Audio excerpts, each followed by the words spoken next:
see what the problems are on the far side. We should be ready for race 10 and we get underway. Looking perhaps for Gary Jackson. He's in third place at the moment as they go into that first bend. Dave Steer, I think that is, has got to the front. Confirm that as they come round by me. It is indeed number 17, Dave Steer, has made that tremendous first straight to get in front. Colin Hutton in second place.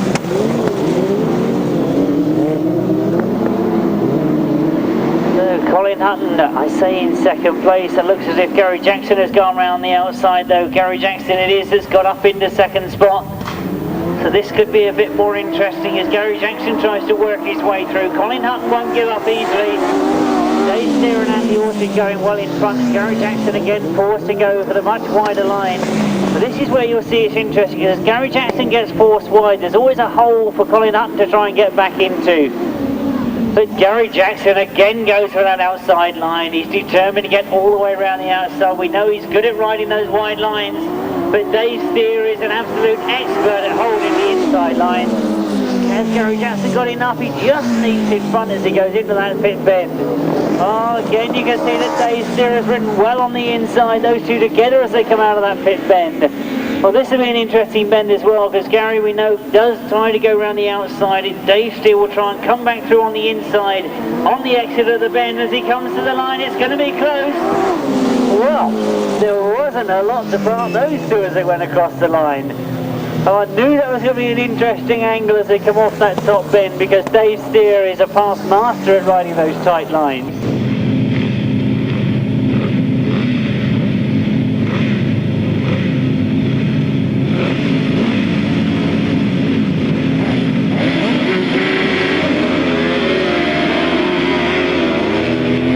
Fabulous start on the outside. It's those two together as Gary Jackson has to be content with third going into the bend.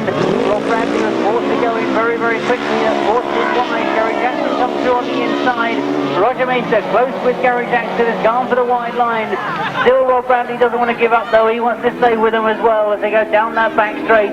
Gary Jackson turns the power on. Roger Measor tries to stay with him though as they go into this bottom bend. The three of them still together as Roger's gone through on a tight line and comes through on the inside this time from Gary Jackson. So exactly the tactic that Gary used on that first lap, Roger Measor has used on the second lap, and he's come through to get the lead from Gary Jackson and Mick Stace. Rob Bradley and Geoff Bradley fighting for every inch they can as they win those two very, very quick outfits in front of them. Both of them now taking that inside line on the bottom bends. I think without them, that's proved to be the way to get round that bottom bend. Perhaps the change is going to be down this back straight. Gary Jackson does look a little bit quicker and he takes it again on the inside. Has he overshot that bottom bend? Now remember, it's all about getting in tight on this bottom bend. Roger Measor comes through on the inside. Towards the checkered flag and Roger Measor takes it. Gary Jackson is in fact stopped on that bottom bend as he locks sideways. It means that Rob and Geoff Bradley take the second spot, and with Gary Jackson and Mick Stace not pushing to the line, it means that coming up to take a third will be Justin Holyfield, number 61.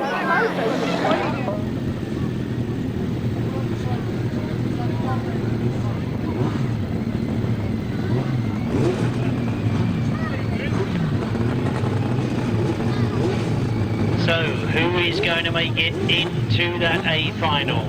The only place that's important is that first place, but I should add to that really, that remember it's points all the way through the competition. Andrew Cleave has made a tremendous start on the inside. So Andrew Cleave and Dave Powell get to the front. Ivor Matthews is in second place at the moment, but it's Andrew Cleave that drives down that back straight. Mick Cave has made a good first turn, he's up into third place. Ivor Matthews pushing hard on Andrew Cleave as they get into that bottom turn. They'll try to sort out where the best lines are as they come round these early laps. But at the moment, it's all about whether anybody can catch Andrew Cleave. It's all getting very tight for that third, fourth and fifth place. But Ivor Matthews has got his work cut out. He's getting closer to Andrew Cleave and he's gone through! Ivor Matthews has got through in front of the Australian champion Andrew Cleave. And at the moment, it's Ivor that's going through into that A final. Ivor Matthews holds a good tight line on that bottom turn. Andrew Cleave tries to come back in. He's forced to go wide on that pit bend. He's gone wide, but he's left a big, big gap. Now, will that mean he's quick coming down that back straight? He locks back in again, gets his wheels in line as quick as he possibly can. Drives hard down that back straight. There's a real good scrap going on for that 3rd, 4th and 5th place, but all eyes, I'm sure, are on whether Ivor Matthews can hold it. He looks over his shoulder. One more lap to go. Where's the attack going to come from? Andrew Cleave closes up on him. He's not gone wide this time. He's followed him round that bottom turn. He stayed close to him as he goes down the back straight. He's looking to make a challenge. Ivor Matthews holds it just as they go into this pit turn. Now comes the challenge. Andrew Cleave drives through on the inside.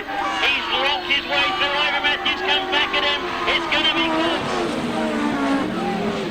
Well, I don't think Tony Miles is very happy about that at all, but Andrew Cleave got his way through. That is SIDECAR racing at its very best. Andrew Cleave wanted to get his way through. He found a way through. Tony Miles, you can see, is not happy at all at the moment.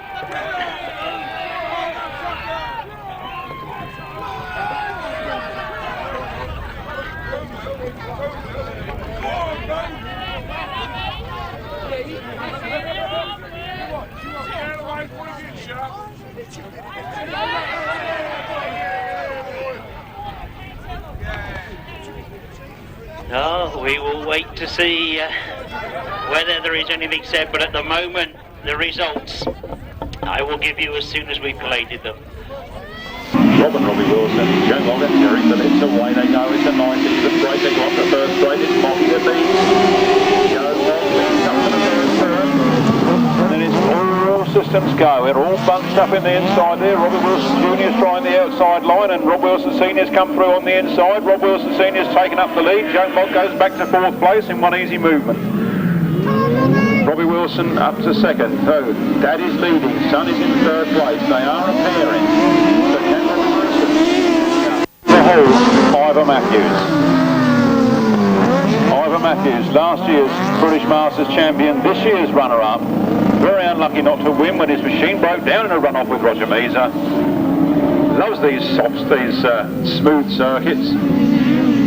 And he goes after Rob Wilson Sr. There's Rob Wilson Sr. and Tony Miles leading. Ivor Matthews and Peter Jones taking 2nd place.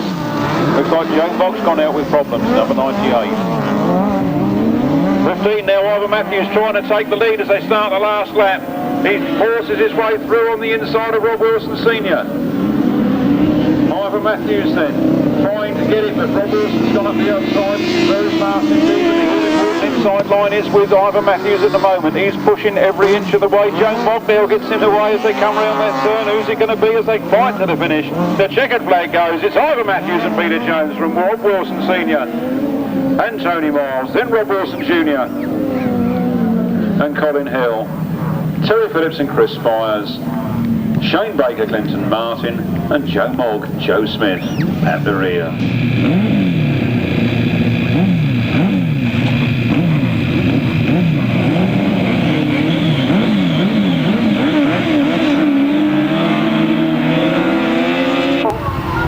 And it is the Cornish champions who get off the line first, but Duncan Tolhurst and Paul Baseby are right there and go into the lead. So Duncan Tolhurst it is.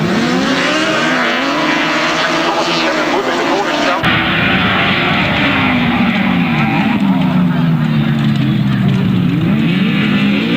Then against Duncan Tolhurst losing a bit of ground. And Mark Edwards, well, for the Southern Centre, he's out of it at the moment in 3rd place. So the Cornishman Mark Edwards coming through. So Mark Edwards then comes through, the Cornish duo lead. Then we have the Southern Centre ones. Then it's Duncan Tolhurst and Paul Baseby. But number 1 leads Richard Thomas and Kevin Woodley. So Mark Edwards, Will Jones, the one challenge in the Cornishman. But at the moment it's still Richard Thomas and Kevin Woodley. And well, Duncan Tolhurst, he's been left in the wake here. He's dropped right back. Richard Thomas goes very, very wide. They got 1 lap to go. And it's wheel to wheel as they go past the PA. Now Mark Edwards just the edge. But no, Richard Thomas goes on the outside. It's literally locked together. Richard Thomas leading just, but only just. Mark Edwards then comes along outside, but not quite good as they go into those pit turns. Mark Edwards cuts back on the inside. Richard Thomas goes wide. It's the run in towards the checker flag. Who's going to get it? It looks like it's going to be Mark Edwards. I think it was Mark Edwards. We're waiting for the lap score, but what an incredible race here at the National Intercentre Championships. So really just one place that is important in this B final.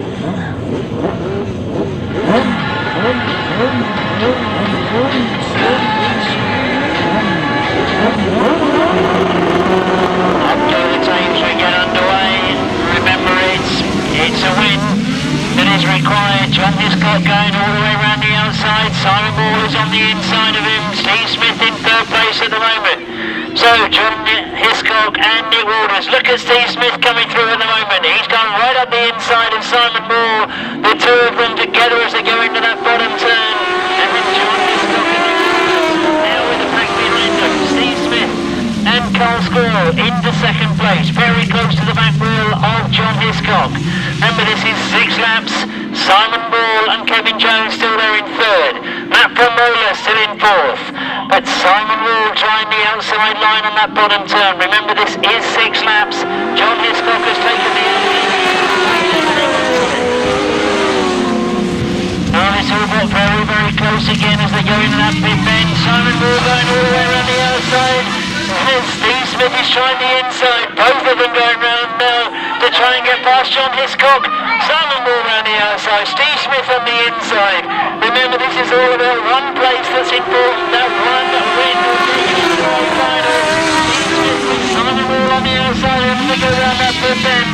There's problems for Steph and Carver as they pull off. But all the action is right at the front where we expected it to be. Symon Wall goes very, very wide. Steve Smith has got it back again. Steve Smith and now John Hiscock's coming back. John Hiscock on the inside of Symon Wall has found the gap. He's come through. Can he get through on the inside of Steve Smith?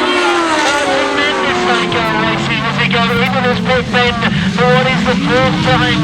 And then we'll complete their pit lap as they come to me.